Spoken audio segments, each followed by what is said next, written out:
কিরে তোরা এখানে? হ্যাঁ কাকাই, এনি প্রবলেম?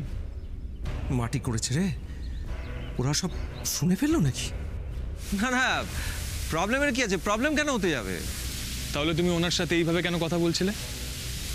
আর ওনাকে তো দেখে মনে হচ্ছে উনি কোনো কারণে খুব ভয় পেয়ে আছেন। কোনো কারণে বললো, যাক। নীলাদ্রিরা তাহলে সেরকম কিছু শুনতে পায়নি, শুনে ফেললে বিরাট প্রবলেম হয়ে যেত। আরে কি যে বলিস না, ভয় পাবেন কেন? আরে উনি হচ্ছেন আমার বিজনেস পার্টনার। এই যে সনাতন বাবু, এদিকে আসুন, এদিকে আসুন। বলুন। দেখুন এরা কি বলছে, আপনি নাকি ভয় পেয়ে আছেন? হ্যাঁ বলুন তো। না না না, ভয় পাওয়ার তো কিছু নেই। তাহলে তোমরা এখানে কি করছিলে? এখানে মানে ওই যে ওনার সঙ্গে হঠাৎ করে দেখা হয়ে গেল, সেই জন্য ভাবছিলাম যে বিজনেস ডিলটা নিয়ে একটু কথা বলে নিই। বিজনেস ডিল নিয়ে তোমরা এই পার্কে কথা বলছিলে? হ্যাঁ বললাম না, হঠাৎ করে দেখা হয়ে গেছে, সেই জন্য কাজের কথা এগিয়ে রাখছিলাম আর কি। কিন্তু আমরা তো তোমাদেরকে উত্তেজিতভাবে কথা বলতে শুনলাম। আর তাছাড়া বিজনেস ডিল করতে গিয়ে তো চেঁচামেচি করতে হয় নাকি কাকাই? শুনে তো মনে হচ্ছিল তুমি ওনাকে শাসাচ্ছিলে। তোকে তার কৈফিয়ত দেবো নাকি? বেশি নাক লম্বা হয়ে গেছে না? ইচ্ছে করছে বন্দুকে সব কটা গুলি মেরে তোকেই আগে শেষ করে দিই।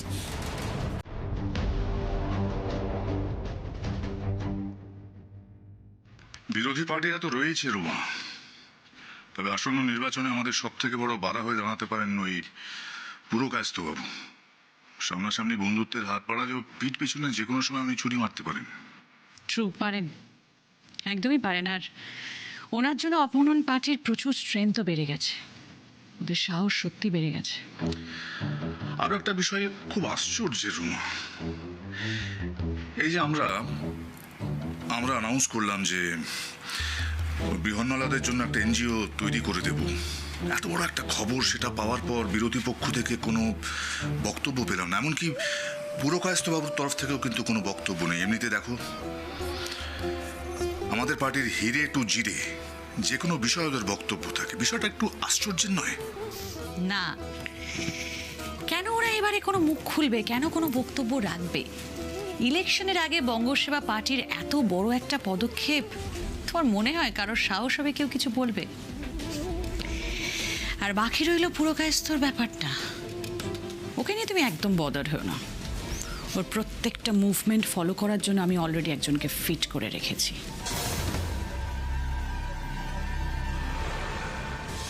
ওকে আমি দেখে নেব।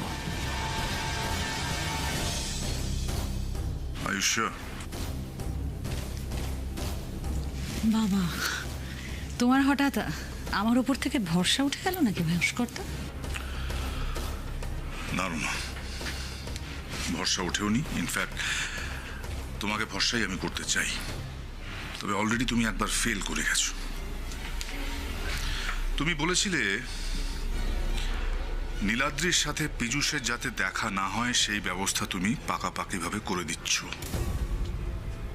অথচ এই পুরকায়স্থ সুপারিশে নীলাদ্রি আর ওই মেয়েটা পীযূষের সঙ্গে দেখা করলো। কি করে হলো রোমা?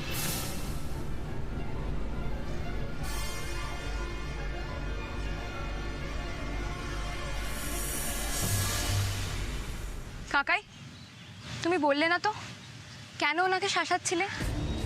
আর উনি এমন কি করেছেন যার জন্য এইভাবে শাসাতে হচ্ছিল? আরে কি আশ্চর্য, শাসাবো না? ওনার জন্যে আমার একটা বড় ডিল ক্যান্সেল হয়ে গেছে, তারপরে দেখো কাণ্ডজ্ঞান নেই, পার্কে হাওয়া খেয়ে ঘুরে বেড়াচ্ছেন। ব্যবসা তো করো না, জানো না কত কামচোর লোকেদের নিয়ে আমাদের কাজ করতে হয়। এই আপনি দাঁড়িয়ে আছেন কেন? যান যান, বেরোন এখান থেকে, যান। আমি যেটা বলেছি সেটা যেন মনে থাকে। কাকাই ওনাকে কি এমন কথা বলেছে যে উনি এত ভয় পাচ্ছেন? ব্যাপারটা তো খুব সন্দেহজনক লাগছে। তা আমি নয় এখানে কাজে এসেছি, তোরা এখানে কি করছিস?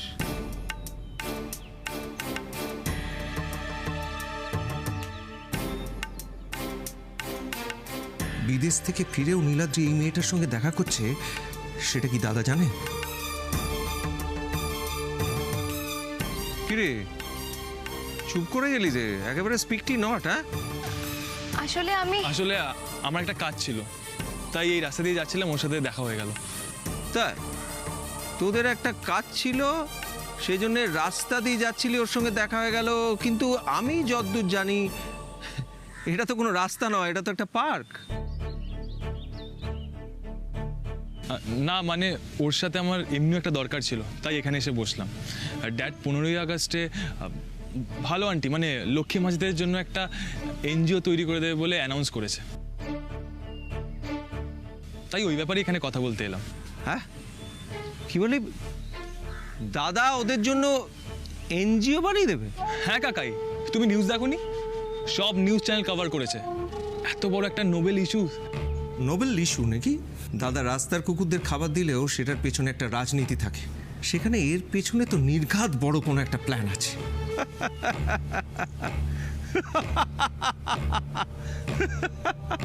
তুমি হাসছো কেন কাকাই? হাসবো না? মন্ত্রী ভাস্কর সিনহা রায় কাদের জন্য এনজিও বানাচ্ছে না, যাদের ছোঁয়াচ থেকে বাঁচানোর জন্য নিজের ছেলেকে 12 বছরের জন্য বনবাসে বিদেশে পাঠানো হয়েছিল, তাদের জন্যে। কতই রঙ্গ দেখি দুনিয়ায় ও ভাই রে। হ্যাঁ হ্যাঁ আমি কাছেই আছি, এক্ষুনি আসছি। হ্যাঁ হ্যাঁ চললাম রে, বাই। হ্যাঁ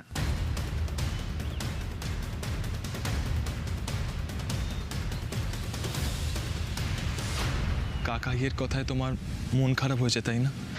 না নীলাদ্রি, বেশিরভাগ লোকই তো আমাদেরকে নিয়ে এই সমস্ত কথা বলে থাকে, আমার অভ্যেস হয়ে গেছে। কিন্তু সেটা বড় কথা নয়।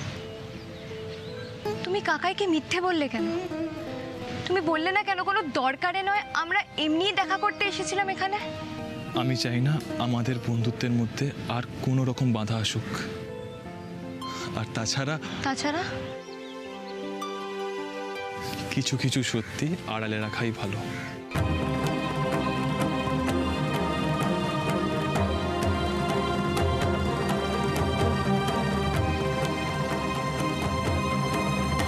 সেদিন তুমি এত কনফিডেন্টলি আমাকে নিশ্চিন্ত করার পর ওই ঘটনাটা ঘটলো কি করে রুমা?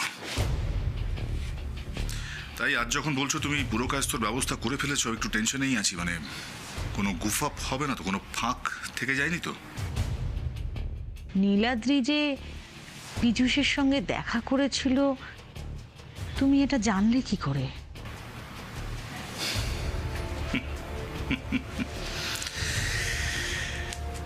এই ঘটনাটা আরো অবাক করে দেওয়ার মতন। তুমি তো আমায় কিছু বলোনি রুমা।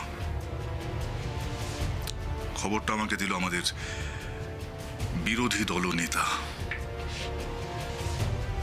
বিশ্বাস করো রুমা, উনি যখন আমাকে এই কথাগুলো বলছিলেন না, আমি মাথা নিচু করে দাঁড়িয়েছিলাম, কোনো উত্তর ছিল না আমার কাছে। এত বড় একটা ঘটনা তুমি আমার কাছ থেকে লুকিয়ে গেলে। May I know Y? Sorry I am extremely sorry. বিষয়টা যে এইভাবে পাল্টে যাবে আমি বুঝতেই পারিনি। প্লিজ কিছু মাইন্ড তো করতেই হবে রুমা। আমি জানতাম তুমি আমার কাছ থেকে কিছু লুকোও না। না, সত্যি আমি তোমার কাছ থেকে কিছু লুকোই না। কেন লুকোতে যাবো বলো তো? কেন লুকোবো তোমার কাছে? আসলে তুমি খুব টেনশনে ছিলে অলরেডি, তাই এই ঘটনাটা তোমার সামনে বলে তোমার টেনশনটা আর আমি। রুমা, এই ছোট ছোট ঘটনা থেকে অনেক কিছু হতে পারে। আমাদের বিরোধীরা এই ছোট ছোট ভুলগুলোকে আমাদের বিরুদ্ধে হাতিয়ার বানিয়ে আমাদের এগেইনস্টে ইউজ করতে পারে। আমাদের সম্পর্কের স্বচ্ছতা যদি না থাকে না, তাহলে সব থেকে বড় বিপদ আমরা ডেকে নিয়ে আসবো। নদীর বাঁধে যদি কোনো ছোট ছিদ্র পাওয়া যায়, তার মেরামত দ্রুত প্রয়োজন হয়। তা না হলে ওই ছোট ছিদ্রই বাড়তে বাড়তে বাড়তে বাড়তে একদিন গোটা বাঁধটাকেই ধসিয়ে দিতে পারে। কথাটা মাথায় রেখো।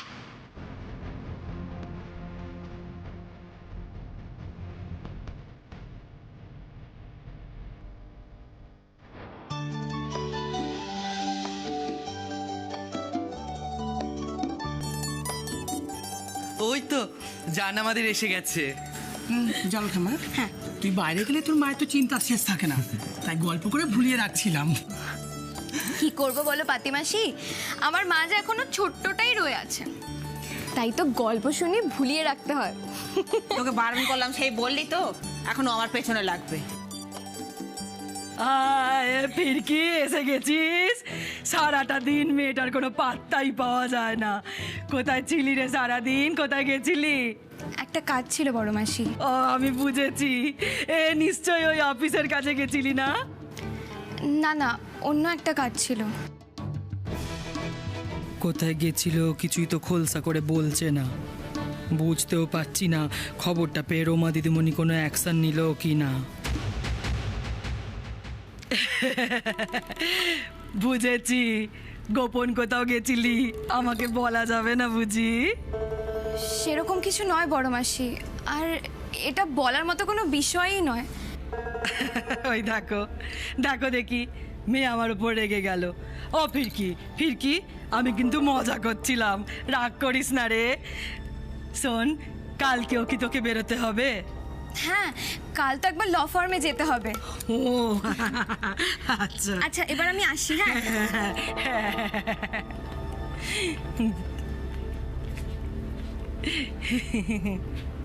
ফিরকির ব্যাপারে তোর একটু বেশি কৌতূহল দেখছি। ও যেখানেই যাক না কেন তোর অত খোঁজ নেওয়ার দরকার কি?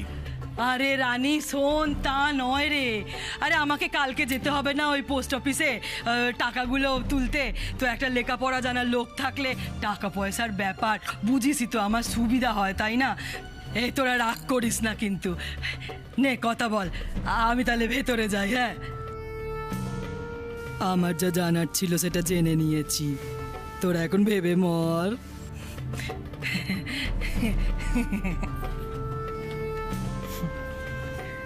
ভাগ্যের কেমন খেল দেখ রানী, যে ফিরকির পড়াশোনা বন্ধ করার জন্য একদিন রোজি ওই স্কুলের ফর্মে কালি লাগিয়ে দিয়েছিল, সেই ফিরকি আজ পড়াশোনা শিখেছে বলে রোজির ওকে দরকার পড়লো।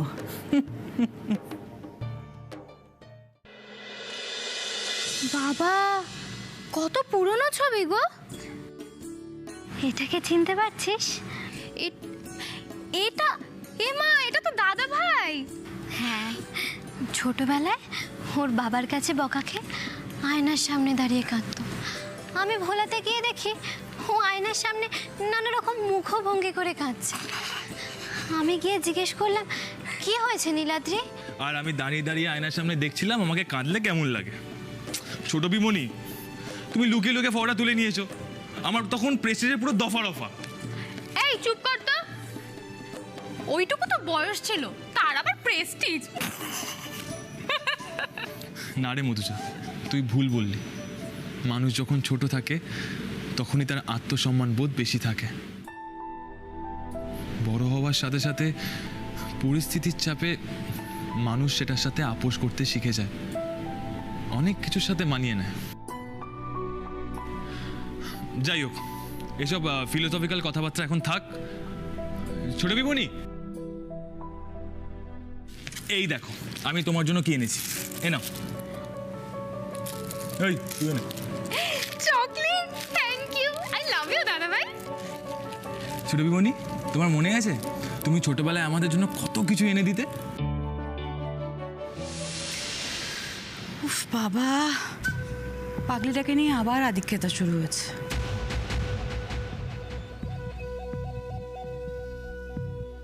আই নীলাদ্রি, ওদের জন্য চকলেট আনলি আর আমার জন্য ফক্কা কেন রে? আমার জন্য তো একটু চকলেট আনতে পারিস না? মানে তোর বড় বিমনি কি এতটাই খারাপ যে তার জন্য হাতে করে কিছুই আনা যায় না? মধুজা, তুই ছোট বিমনিকে নিয়ে ওপরে যা। হ্যাঁ, যা। এসো ছোট পিমনি, এসো।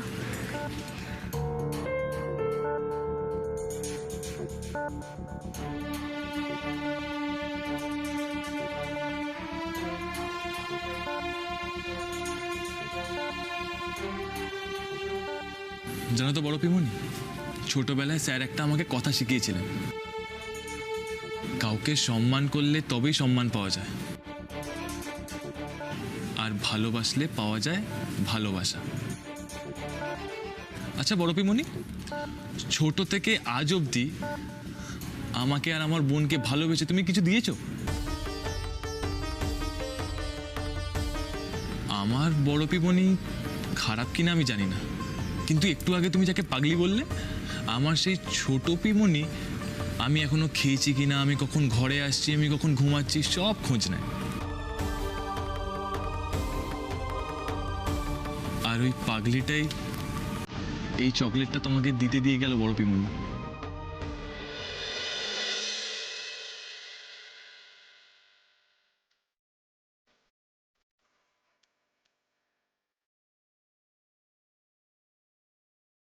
এটা দিদির জন্যই থাক।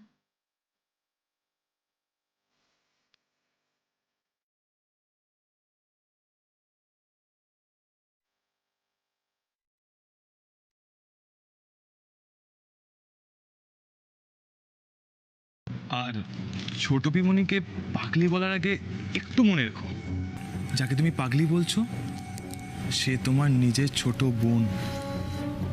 আর হ্যাঁ, পারলে একটু ভালোবাসা দিয়েই দেখো না, তাহলে শুধু চকলেট না, ভালোবাসাও পাবে, তাহলে আর আক্ষেপ থাকবে না।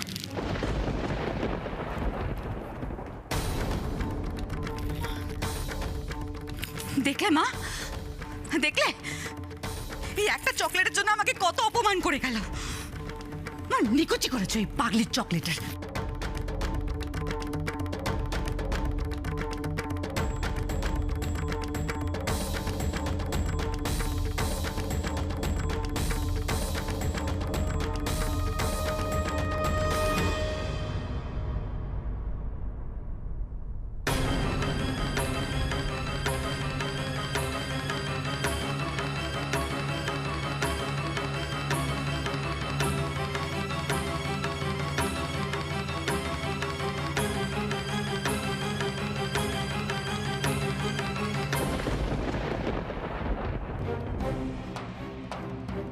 নীলাদ্রি কি বলে গেল ভুলে গেলে?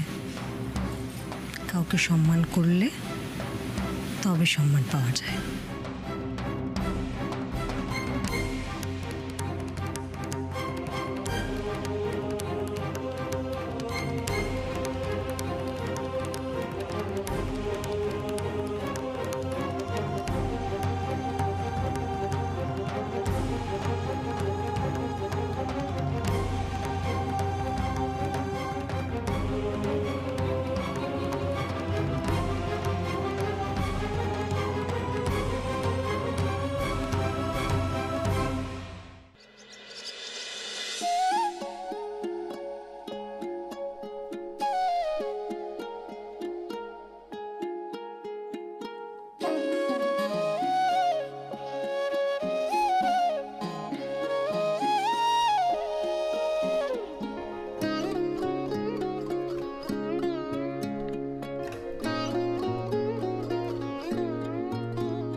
শাড়ি নিয়ে তখন থেকে কি ভাবছিস বলতো?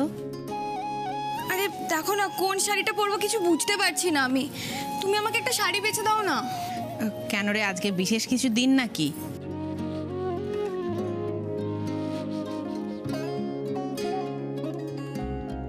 না তেমন কিছু নয়। আর বিশেষ কি হতে যাবে বলো? তাহলে এত ভাবার কি আছে জান, যা হোক কিছু একটা পরে নে না। না না, আসলে আজকে ল ফার্মে প্রথম দিন যাব তো, তাই ভাবছিলাম ভালো কিছু একটা পরে যাই। আর তারপর তেমন কিছু নয়, ওই নীলাদ্রির সাথে একবার দেখা করার কথা ছিল।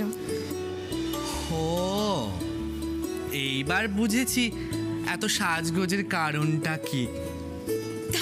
তুমি না নানি মাসি? নীলাদ্রি বাবার সঙ্গে দেখা করতে যাবে বলে ফিরকি ভালো শাড়ি পরছে। ওদের সম্পর্কটা তাহলে বন্ধুত্ব থেকে একটু অন্যদিকে এগোচ্ছে। ভালো ভালো ভালো, খুশি তো হচ্ছি, আবার একই সাথে ভয়ও লাগছে। এর পরিণাম যে কি হবে কে জানে। কি আবার ভাবছো বলো তো? তুমি তাড়াতাড়ি আমাকে একটা শাড়ি বেছে দাও, চলো। এই হলুদটাই পর, এটা পরলে তোকে খুব ভালো লাগে। থ্যাংক ইউ মা। তোর জন্যে আমার খুব চিন্তা হয় রে মা।